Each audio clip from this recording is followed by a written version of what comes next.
So let me say this much is the easy part is raising the money. The hard part is managing the property. And I think that's what people forget because, when Kim and I first started out, the managing a property is the biggest business of all. But it also, if you're just a mom and pop, you can only manage so many properties. And so that's what gets most new real estate investors in trouble is they don't know how to manage the property.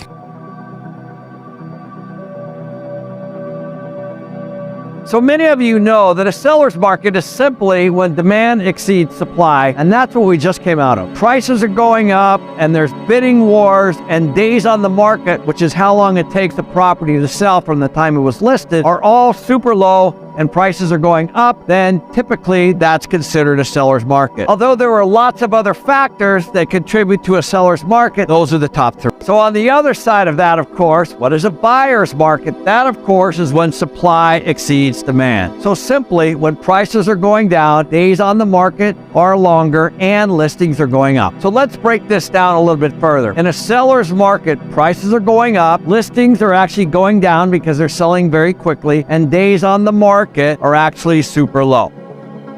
Real estate for me is very simply three things. Debt. I use 100% debt to buy, and I pay no taxes, and I have cash flow. So it's debt, taxes, and cash flow.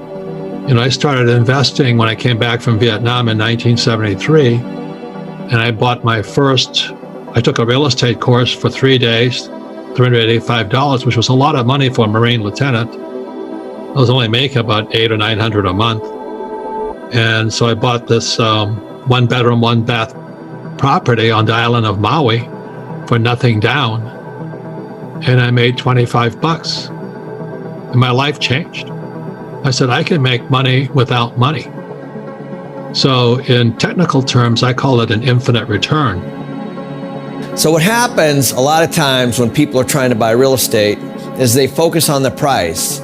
And while I totally understand that you need to look at the price is not necessarily the first thing to look at. What we're trying to do here is we're trying to buy real estate that cash flows. We're not trying to buy real estate that goes up in value massively and sell it, because if we sell it, we have a lot of tax, and we're trying to avoid tax. So most of our investors, when I started out, it was just my money. And eventually I ran out of money. So maybe like a lot of you, where you use your own money, buy one thing, then you use your own money to buy a second thing, and eventually that money runs out. So you have to learn how to raise money. Well, I don't know if you know this, but real estate is private equity. It's also private credit. It's called the shadow banking system. There's a public system, which is where all of the employees and doctors and lawyers are at, and they're always in the public markets, stocks, bonds, mutual funds, ETFs. But the real money is made in shadow banking, which is private equity or private credit. And the reason I like real estate is because I'm an inside investor. So I invest from the inside. And those guys in the public markets, stocks, bonds, mutual funds, ETFs, they're from the outside. But now let's take a look at February 2023 current day. As you can see, we have prices, listings, and days on market. But according to the Federal Reserve's own website, you can see that the prices nationally have not moved down that much. Many of you know this. Some markets are really down, but others are up. But generally, prices have not reduced that much. 2, you can see that the active listings have also gone down as a result of these higher interest rates. People are holding back and deciding not to list and just stay put. There's actually less inventory than there was just a few months ago. The third category, days on market, you can see went up and is now sitting at 75. That means if you list your home today, it takes about 2.5 months to sell it.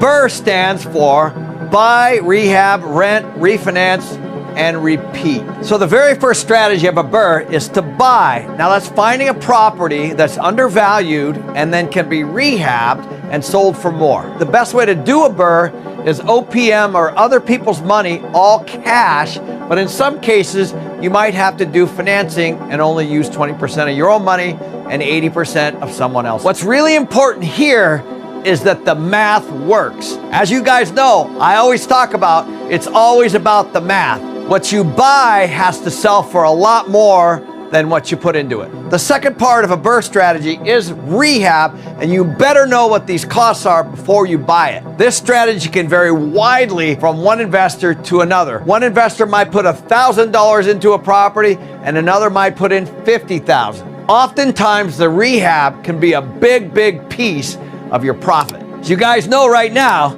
we have massive labor issues and massive supply chain issues, so these rehab costs are going up as we speak. The biggest issue here is time. So it could be 1 month, 2 months, 6 months, a year, and a lot of it's going to depend on your level of experience and your relationships with these subcontractors. The third R in BRRRR is rent. And obviously you want to rent out the property to get cash flow. And again, the math has to work. You need to know what the rents are in this area before you buy. It all boils down to the math, and you should not wait to find out what the rents are until after you buy. The third R is refinance. Now this can be tricky, and you must have this figured out before you buy. You want to make sure that your lender knows what you're doing, knows that there's some equity that you're creating, and you also need to know that most lenders are going to lend only 70% to you, so you have to calculate that in the math. Now there are some rules here, especially with lenders. Some won't let you refinance for up to 6 months to a year, so you better make sure that you figure this out before you buy. The fourth and final R, of course, is repeat, and this is financial freedom. This is where you get infinite returns. This is where you want to be infinite, and this is when you pull your cash back out and do it again and repeat this process until you are financially free.